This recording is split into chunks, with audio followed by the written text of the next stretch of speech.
आंखों के नूर, हुआ क्या कसूर जो हमसे हो दूर, जाने जिगर।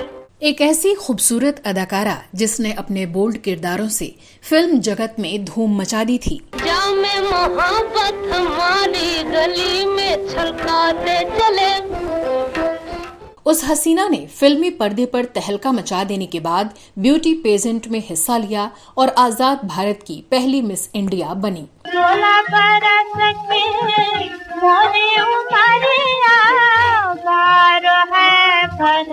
बंधनों को तोड़ खुद की शर्तों पर जीने वाली उस एक्ट्रेस ने सौंदर्य जगत और फिल्म इंडस्ट्री दोनों में नए मापदंड स्थापित किया।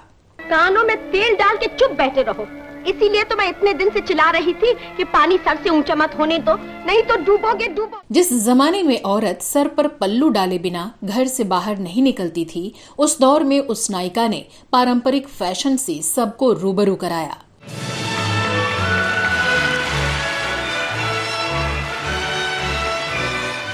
लेकिन क्या आप सोच सकते हैं कि जब इस सुंदर हीरोइन ने मिस इंडिया का खिताब अपने नाम किया, उस वक्त वो प्रेग्नेंट थीं। मैं अब बच्चे नहीं हूँ जो चुप की रहूं। उन्होंने दूसरे कर लिए तो क्या हुआ, मैं भी तो उनकी ब्याता हूँ। क्या आप मानेंगे कि लोग उनकी खूबसूरत आंखों और नजरों के दीवाने थे, लेकिन उनकी आंखें इतनी कमजोर थीं कि वो कुछ इंच भी नहीं देख पाती थीं। और क्या आप यकीन करेंगे कि इस अभिनेत्री को पाकिस्तानी एजेंट होने का आरोप झेलना पड़ा था और जेल की हवा तक खानी पड़ी थी।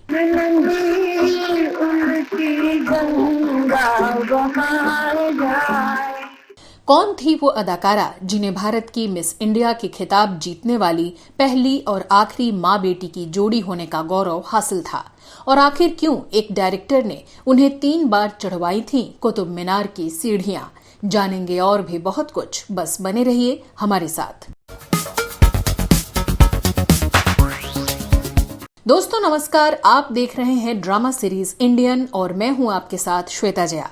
आज के इस वीडियो में हम बात करेंगे संघर्षों से शुरू हुए सफर के बाद इतिहास रचने वाली Bollywood actress Esther Victoria Abraham उर्फ प्रमिला की।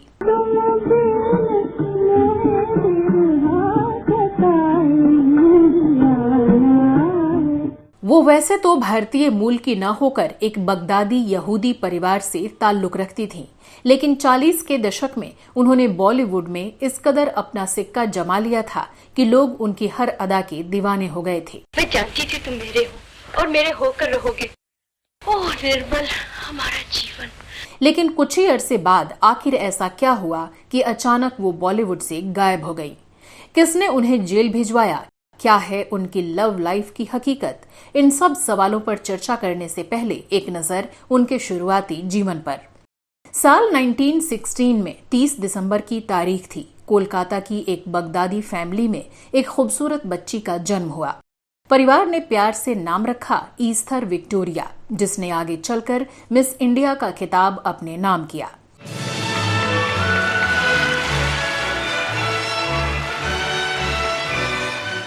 ये परिवार इजराइल से भारत आया था। इनके पिता रोबेन अब्राहम एक यहूदी बिजनेसमैन थे जो मुख्यतया रेल की पटरियां बिछाने का ठेका लेते थे।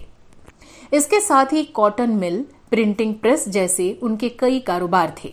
मां माटिल्डा आइसैक कराची पाकिस्तान से थीं। माटिल्डा रोबेन की पहली पत्नी नहीं थी। उनकी पहली शादी लिया नाम की महिला से हुई थी, जिनसे 3 बच्चे थे, लेकिन तीनों ही लड़कियां थीं। रोबेन का कोई बेटा नहीं था, जिसके चलते वो बेहद दुखी रहते थे। उनके पड़ोस में ही मशहूर कलाकार व फिल्मकार उमा देवी त्यागी उर्फ जद्दन बाई भी रहती थीं, जो अदाकारा नरगिस की मां थीं। रोबेन उन्हें अपनी मुंहबोली बहन मानते थे। जद्दन बाई से अपने मुंहबोले भाई का दुख देखा नहीं गया और वो रोबेन को अपने पीर यानी एक मुस्लिम सूफी संत के पास ले गईं। रोबेन ने पीर से एक बेटे का आशीर्वाद मांगा। कहते हैं पीर ने उनसे कहा था कि तुम्हें बेटा तो होगा, लेकिन तुम अपनी पत्नी को खो दोगे। यही नहीं, तुम्हारा बिजनेस भी बर्बाद हो जाएगा। लेकिन रोबेन कहाँ मानने वाले थे। वापस आकर उन्होंने परिवार वालों को कुछ नहीं बताया। कुछ ही महीनों बाद बेटे को जन्म देते समय उनकी पत्नी का निधन हो गया। व्यवसाय भी धीरे धीरे बर्बाद होता चला गया। तब उन्हें पीर की वाणी सच साबित होती दिखी।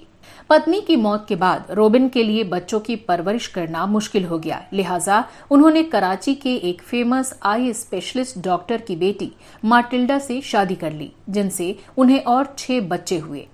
ईस्थर इनमें सबसे बड़ी थीं। वो जितनी खूबसूरत थीं, उतनी ही जिद्दी स्वभाव की भी थीं। वो जो चाहती उसे हासिल करके ही दम लेती थीं। पिताजी कुछ कीजिए ना, अगर आज उमा कामयाब हो गई तो मेरी तरफ कोई आंख उठाकर भी न देखेगा। ईस्थर ने प्राथमिक शिक्षा लेने के बाद जूनियर और सीनियर कैम्ब्रिज अच्छे अंकों से पास की, जिसके बाद उन्होंने एक यहूदी स्कूल में बतौर टीचर काम करना शुरू कर दिया। लेकिन उन्होंने टीचिंग को अपना करियर नहीं बनाया। 6 भाई बहनों में से 2 सोफी उर्फ रोमिला और ईस्थर उर्फ प्रमिला फिल्मों की अभिनेत्रियां बनी। परिवार का नृत्य संगीत के प्रति खासा रुझान था। अचानक एक दिन ईस्थर की किस्मत की घंटी बजी। साल 1931 में ईस्थर ने IRG टॉनी की फिल्म दिलावर से अपने करियर की शुरुआत की। ये एक मूक फिल्म थी। ये फिल्म किसी कारण से पूरी नहीं हो पाई। उसी साल राजसी अघाई ने फिल्म कमर अल जमानी और साल 1932 में तूफानी तरूणी में उन्हें मौका दिया। फिल्म तो हिट रही, लेकिन लोगों ने उन्हें ज्यादा नोटिस नहीं किया। जब ईस्थर महज 17 साल की थी तो एक मारवाड़ी थिएटर कलाकार माणिक लाल के साथ शादी करके घर से भाग गईं। उन्हें एक बेटा भी हुआ, लेकिन ईस्थर के परिवार वालों ने दबाव डालकर शादी तोड़वा दी।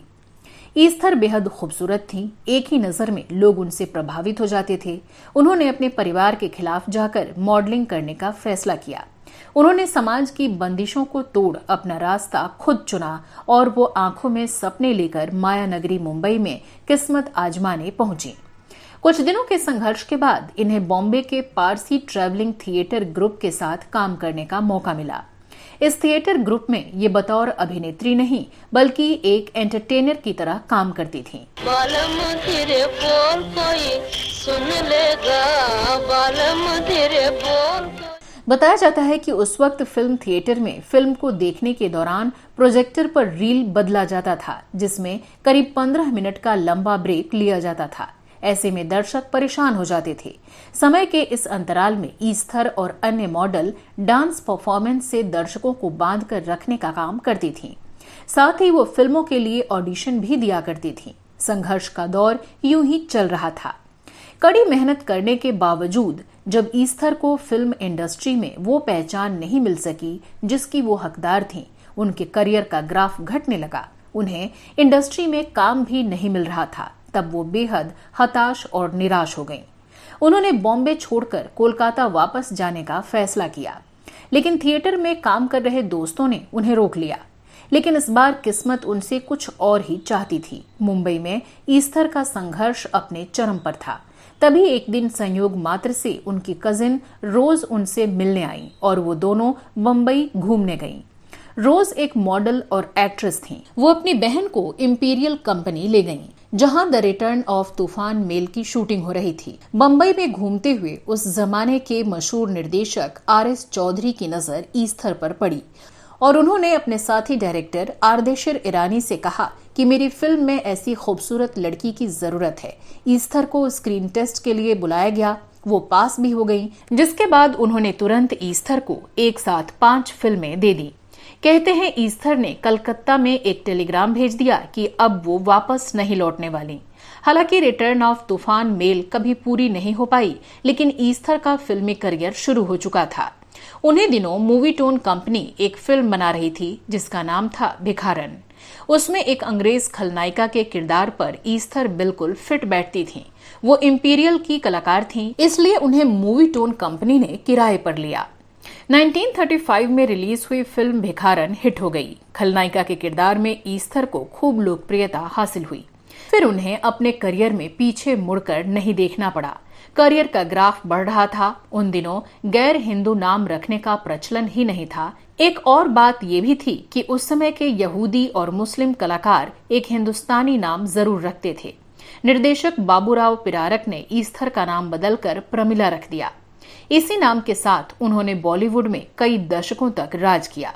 सोए सास हमारी बाहर सोए नदिया, मैं मर जाऊं लाज के मारे धीरे खोल की बढ़िया, बालम तेरे बोल कोई सुन ले। प्रमिला ने एक के बाद एक कई हिट फिल्में दी। साल 1936 में आई बॉम्बे टॉकीज की फिल्म जन्मभूमि देविका रानी और अशोक कुमार की मुख्य भूमिकाओं वाली ये फिल्म भारतीय सिनेमा जगत की पहली देशभक्ति हिंदी फिल्म थी। इसी फिल्म में राष्ट्रवादी गीत जय जय जननी गाने ने देश के युवाओं में अपने वतन पर मर मिटने का भाव जगाया। ये फिल्म हिट रही। जय जय जननी जन्मभूमि हम बालक हैं तेरे। उसी साल आई बॉम्बे टॉकीज की ही फिल्म अछूत कन्या ने सारे रिकॉर्ड तोड़ डाले। इस फिल्म में भी देविका रानी और अशोक कुमार मुख्य भूमिका में थे। इस दौर में इस प्रकार के विचारशील मुद्दे पर बनी इस फिल्म को महात्मा गांधी द्वारा भी सराहा गया था।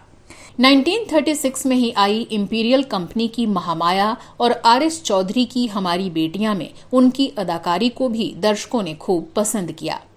साल 1938 में रिलीज हुई फिल्म मदर इंडिया में प्रमिला का रूप रंग खिलकर दिखा।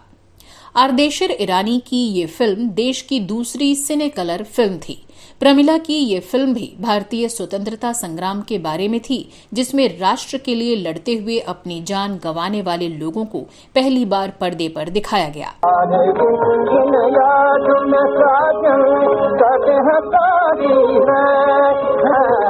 प्रमिला अब स्टार बन चुकी थीं। फिल्मों में प्रमिला की डिमांड बढ़ने लगी थी, जिसके बाद साल 1939 में बिजली और हुक्म का इक्का, कहाँ है मंजिल तेरी और जंगल किंग जैसी फिल्मों ने धूम मचा दी। जंगल किंग में तो उन्होंने खुद ही खतरनाक स्टंट करके खूब प्रसिद्धि पाई। इस फिल्म के बाद वो इंडस्ट्री में स्टंट वुमेन के तौर पर प्रसिद्ध हो गईं। लोगों ने उनके इस किरदार को खूब पसंद किया। बतौर स्टंट नायिका उन्हें कई बार चोटें भी आईं। साल 1951 में उन्होंने चित्रा प्रोडक्शंस की फिल्म कंचन और मोहन पिक्चर्स की शहजादी में अहम भूमिकाएं निभाईं।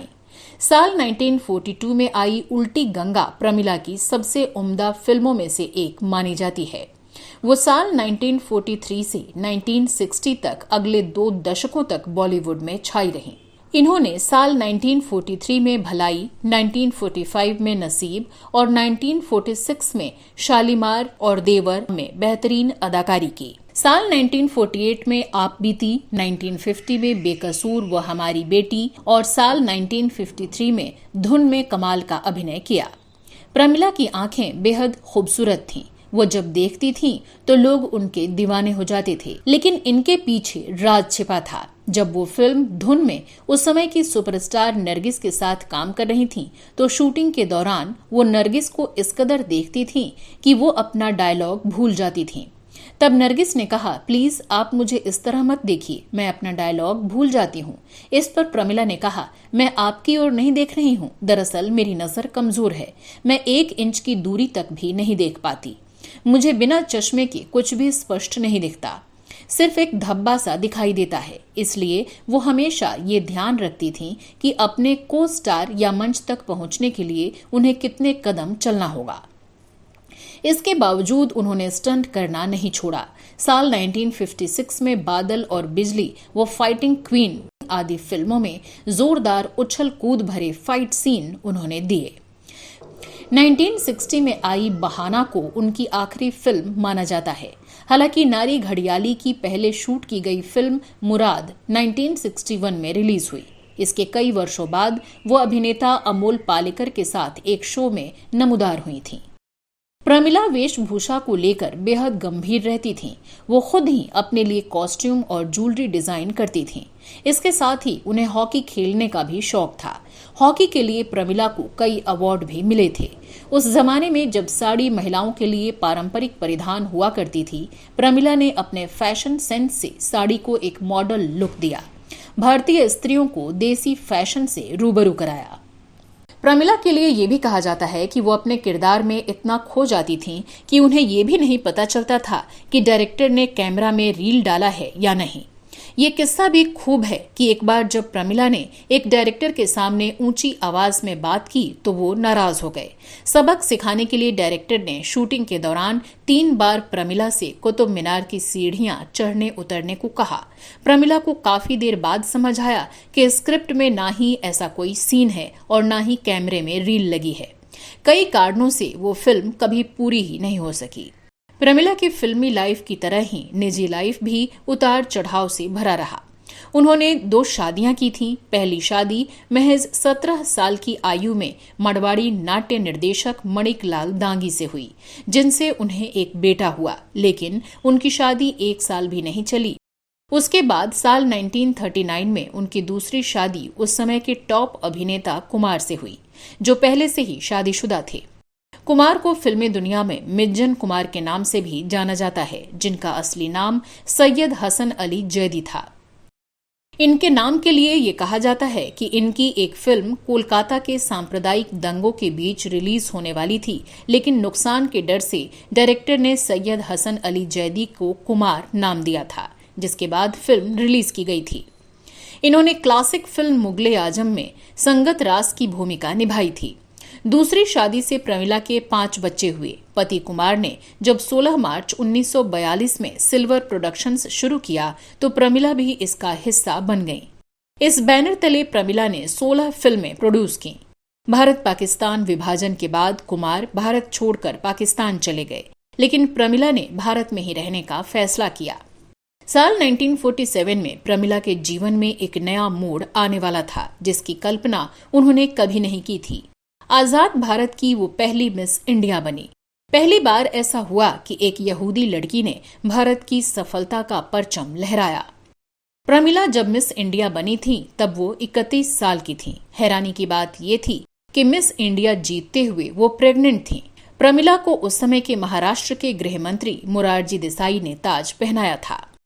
आपको बता दें कि भारत की पहली मिस इंडिया कॉन्टेस्ट कोलकाता में आयोजित की गई थी। उस वक्त अच्छे घरों की लड़कियां फिल्मों और ब्यूटी कॉन्टेस्ट से दूर रहती थीं।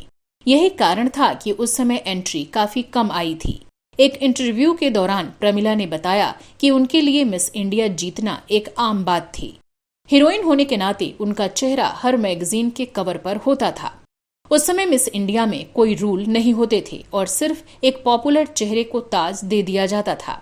ठीक 20 साल बाद इतिहास ने खुद को दोहराया और 1967 में प्रमिला की बेटी नाकी जहान ने मिस इंडिया का खिताब जीता। ये पहली माँ बेटी की जोड़ी थी जिन्होंने ये खिताब हासिल किया था। प्रमिला बेहद बोल्ड थीं। इससे जुड़ा एक बड़ा ही रोचक किस्सा है। एक बार निर्देशक जेबी वाडिया ने अपने फिल्म जंगल किंग के लिए प्रमिला को साइन किया। शूटिंग के पहले दिन है वाडिया ने उनसे साड़ी ऊपर करने को कहा। जैसे ही प्रमिला ने ये सुना वैसे ही भड़क गईं और कहा कि अगर मुझे ये सब करने के लिए बुलाया है तो मुझे आपकी फिल्म में काम नहीं करना है। निर्देशक ने कहा कि मेरा मतलब कुछ गलत नहीं था, बल्कि मैं देखना चाहता था कि आप शेर की खाल में कैसी लगती हो। तब प्रमिला ने फौरन ही अपनी साड़ी ऊपर उठा ली और कहा कि अच्छी तरह से देख लीजिए, ऐसी टांगें आपने कभी नहीं देखी होंगी। वाडिया उन्हें देखते रह गए। एक इंटरव्यू में प्रमिला ने कहा था कि मैं भले ही एक खुले माहौल में पली थी, लेकिन मैं दिल से एक भारतीय महिला थी जो अपने संस्कारों और आत्मसम्मान से समझौता करने के लिए तैयार नहीं थी। जब मैंने डायरेक्टर की बकवास सुनी तो मुझे उनके चेहरे पर साफ कहना पड़ा कि आप डायरेक्टर हैं और आपके निर्देश मुझे सुनने पड़ेंगे, लेकिन मैं शूटिंग के बाद किसी भी तरह कॉम्प्रोमाइज के लिए तैयार नहीं हूं। प्रमिला को हॉलीवुड में काम करने के लिए बुलाया गया था। डायरेक्टर जॉन कोलफील्ड ने डॉटर ऑफ इंडिया में अभिनय करने के लिए उन्हें साइन किया, लेकिन दुर्भाग्यवश उसी समय दूसरा विश्व युद्ध शुरू हो गया और हॉलीवुड में वो काम नहीं कर सके। प्रमिला की जिंदगी से एक और दिलचस्प वाकया जुड़ा है, जब बॉम्बे के चीफ मिनिस्टर मोरारजी देसाई के आदेश पर उन्हें गिरफ्तार कर लिया गया। दरअसल प्रमिला अक्सर पाकिस्तान जाया करती थीं, जिससे सरकार को शक हुआ कि वो पाकिस्तान की जासूस हैं। लंबे समय तक प्रमिला जेल में रहीं। आखिरकार उन्होंने ये साबित कर दिया कि वो जासूसी के नहीं बल्कि अपने फिल्मों की शूटिंग और प्रमोशन के सिलसिले में पाकिस्तान जाती थीं। हालांकि उनकी ननिहाल कराची में थी, इसलिए भी लोग आते जाते थे। प्रमिला के बारे में एक दिलचस्प बात यह है कि खलनायक में माधुरी दीक्षित पर फिल्माया गया गाना चोली के पीछे क्या है मूल रूप से उनके लिए लिखा गया था। प्रमिला का सबसे छोटा बेटा हैदर अली एक लेखक और एक्टर हैं। 1986 की कॉमेडी टीवी सीरीज नुक्कड़ में भी हैदर ने काम किया है।